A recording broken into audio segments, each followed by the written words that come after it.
በቂ እንቅልፍ አለማግኘት የሚያመጣቸው የጤና ችግሮች ምንድን ናቸው? በዚህ ቪዲዮ የምነግራችሁ ይሆናል።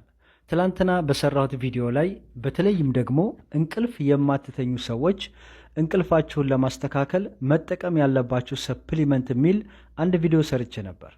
ከዚህ ቪዲዮ በኋላ ያለውን መለስ ብላችሁ ብታዩት ምን አይነት ሰፕሊመንት ብትጠቀሙ እንቅልፋችሁን ወደ ኖርማል በቂ እንቅልፍ እንድትተኙ የሚያደርጋችሁን ሰፕሊመንት አስቀምጨላችኋለሁ። እሱን እየገባችሁ እዩት። ከታችም እዚህ ላይ ሜንሽን አድርጌ አስቀምጥላችኋለሁ። እዩት።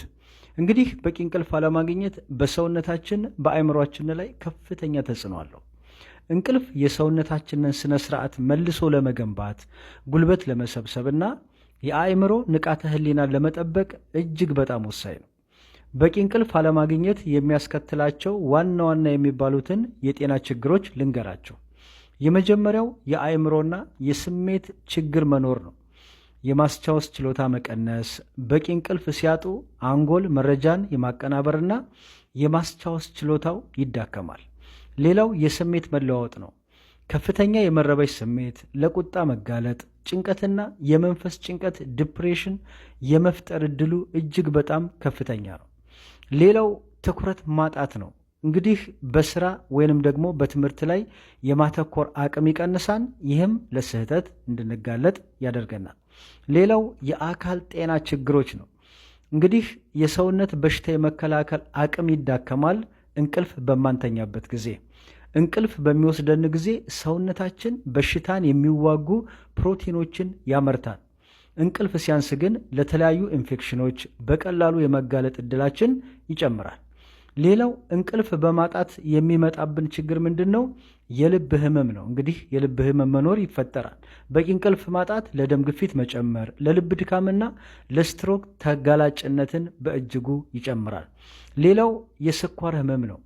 የእንቅልፍ እጦት ሰውነታችን ኢንሱሊንን የመጠቀም አቅሙ እንዲቀንስ ያደርጋል። ይህም ለሁለተኛ ደረጃ የስኳር ህመም ታይፕ 2 ያጋልጠናል። ሌላው የሰውነት ክብደት መጨመር ነው።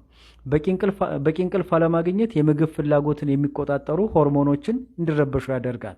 በተለይም ደግሞ ከፍተኛ ካሎሪ ያላቸው ምግቦች የመመገብ ፍላጎታችን እንዲጨምር በማድረግ ውፍረት እንዲከሰት ያደርጋል። ሌላው ሌሎች ተያያዥ ችግሮች የምንላቸው ናቸው። የቆዳ መሸብሸብና የእርጅና ስሜት።